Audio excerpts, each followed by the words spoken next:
আমাদের জাতীয় সঙ্গীত, রবীন্দ্রনাথের লেখা আমাদের জাতীয় সঙ্গীত নিয়ে বিতর্ক এই মুহূর্তে আলোচনার তুঙ্গে পৌঁছেছে। ঘটনার সূত্রপাত শাহবাগে আওয়ামী লীগ নিষিদ্ধের দাবিতে কর্মসূচিতে জাতীয় সঙ্গীত গাওয়াকে কেন্দ্র করে।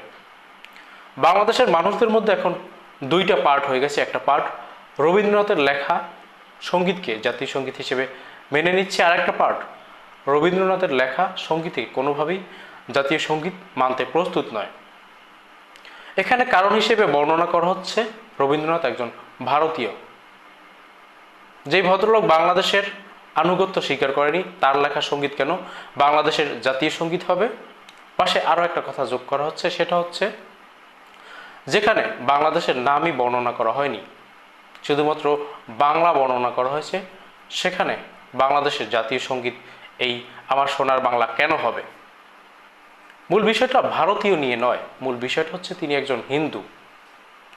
কেননা যদি ভারতীয় নিয়ে বিতর্ক হয়, তাহলে কবি নজরুলের যে সঙ্গীতকে জাতীয় সঙ্গীত হিসেবে দাবি তোলা হচ্ছে, সেই কবি নজরুল যখন এই সঙ্গীত লেখেন তখন তিনি একজন ভারতীয় ছিলেন। কবি নজরুল যখন বাংলাদেশি পরিচয় নিয়েছেন তখন তার কোনো কার্যক্ষমতা ছিল না। কবি নজরুলের যত সৃষ্টি, সব সৃষ্টি একজন ভারতীয় নাগরিক হিসেবে হয়েছে। তো কবি নজরুলকে নিয়ে বাংলাদেশের জাতীয় সঙ্গীতের ভাবনা করলে সেটা তো ভারতীয় ব্যক্তিকে নিয়েই করা হচ্ছে, যেহেতু তার সৃষ্টি সব ভারতের নাগরিক হিসেবে তিনি করেছেন। তাহলে ঘটনা এটা দাঁড়াচ্ছে যে রবীন্দ্রনাথ হিন্দু হওয়ার কারণেই মূলত তার লেখা সঙ্গীতকে আমাদের জাতীয় সঙ্গীত হিসেবে মেনে নিতে একটা পক্ষ প্রস্তুত হচ্ছে না। এখন যারা রবীন্দ্রনাথের লেখা সঙ্গীতকে জাতীয় সঙ্গীত হিসেবে মেনে নিতে প্রস্তুত নয়, তারা ভেতরগতভাবে এটাকে যদি বর্জন করে কিংবা আমার সোনার বাংলাকে জাতীয় সঙ্গীত হিসেবে ওন না করে, তাতে কোনো সমস্যা নেই। কিন্তু জাতীয় পর্যায়ে এটা নিয়ে যখন বিতর্ক উঠবে এবং এই বিতর্ক যখন ধর্মীয় অ্যাঙ্গেলে দেখা হবে, তখন এটা নিয়ে একটা আইডেন্টিটি শুরু হবে। এই আইডেন্টিটি ইসলামিস্টদের একটা পার্টে নিয়ে আসবে এবং তাদের প্রতিপক্ষ হিসেবে সেন্ট্রিস্টদের আরেকটা পার্টে গিয়ে দাঁড়াতে হবে।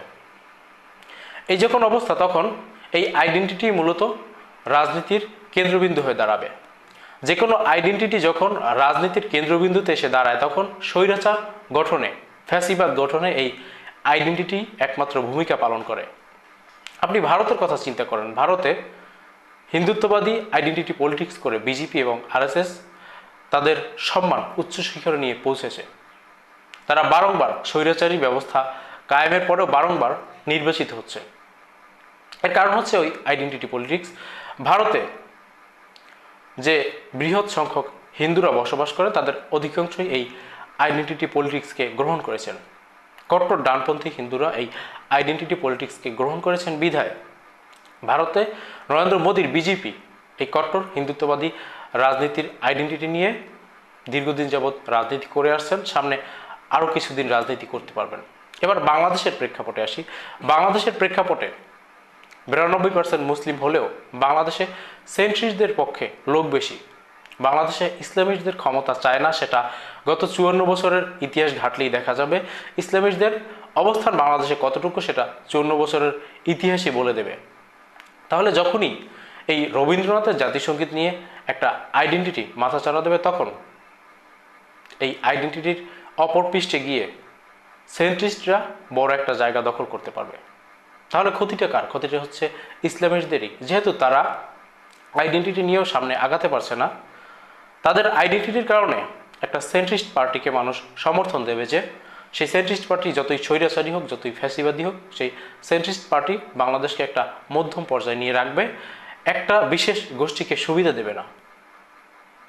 আর যদি কোনো ক্রমে ইসলামিস্টরাও বিজয় অর্জন করে, মানুষ এই 92% মুসলিম অধ্যুষিত মানুষ যদি ইসলামিস্টদের পক্ষে গিয়ে দাঁড়ায়, তাহলে তারাও ওই স্বৈরাচারী ব্যবস্থার দিকে ধাবিত হতে পারবে। যেহেতু মানুষ তাদের সাথে রয়েছে, তারা যা কিছুই করুক না কেন, তাদের সেই ইসলামিক আইডেন্টিটি নিয়ে সব কিছুকে পাশ কাটিয়ে ফেলতে পারবে, তাদের স্বৈরাচারী ব্যবস্থাকে জায়েজ করে ফেলতে পারবেন, তাদের মানুষের নাগরিক অধিকার হরণকে জায়েজ করে ফেলতে পারবেন।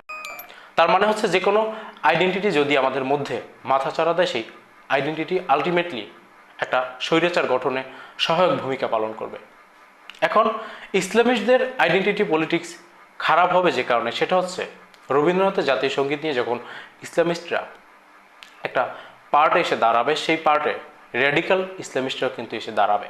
আর যখন র্যাডিক্যাল ইসলামিস্টরা এসে দাঁড়াবে তখন কিন্তু আন্তর্জাতিকভাবে এই ইসলামিস্টদের পার্টটা সন্ত্রাসী হিসেবে চিহ্নিত হবে। যারা গণতান্ত্রিক পন্থা মেনে বাংলাদেশে ইসলামী আইডেন্টিটি নিয়ে রাজনীতি করতে চান, তাদের ক্ষেত্রে পশ্চিমা বিশ্ব এই মুহূর্তে অতটা মাথা ঘামাচ্ছে না, কেননা তারা গণতন্ত্রকে সামনে রাখছেন। কিন্তু যখনই র্যাডিক্যাল ইসলামিস্টরা এই পার্টের সাথে, এই সাধারণ ইসলামিক পার্ট যারা গণতন্ত্র মেনে রাজনীতি করে তাদের সাথে জড়িত হবে, তখন কিন্তু পশ্চিমা বিশ্ব সবটাকে র্যাডিক্যাল ইসলামিস্ট হিসেবে ধরে দমন করতে চাইবে। তাহলে এই আইডেন্টিটি পলিটিক্স, সেটা রবীন্দ্রনাথের জাতীয় সঙ্গীত নিয়ে হোক কিংবা অন্য যে কোনো ইস্যুতে হোক, ইসলামী আইডেন্টিটি পলিটিক্স যখন মাথাচাড়া দেবে, সেটা কিন্তু শেষ পর্যন্ত আমাদেরকেই ক্ষতির মুখে ফেলবে। আর আগে যে সমীকরণটা মেলালাম, যদি ইসলামিস্টরাও এখানে বিজয় অর্জন করে, যদি সেন্ট্রিস্টদের থেকে ইসলামিস্টদের সংখ্যা বেশি হয়, যদি ইসলামিস্টরা তাদের যে চেতনা, সেই চেতনাকে মানুষের মধ্যে উদ্ভাবিত করতে পারে, তাহলেও আমাদের জন্য সুফল কিছু বয়ে আনবে না। কারণ হচ্ছে ওই আইডেন্টিটি নিয়ে তারা রাজনীতি করতে করতে তারা যে স্বৈরাচারী ব্যবস্থায় প্রবেশ করবে, সেটা নিয়ে বাকি মানুষজন মাথা ঘামাবে না, তারা তাদের ওই পরিচিতিকেই ধারণ করবে। আর সে কারণে তারা স্বৈরাচারকে শেষ পর্যন্ত সমর্থন দেবে। এখন আমরা আমাদের বাংলাদেশে দ্বিতীয়বার আর একটা স্বৈরাচারের উত্থান দেখব কি দেখব না, সেই বিবেচনা আমাদেরকেই করতে হবে।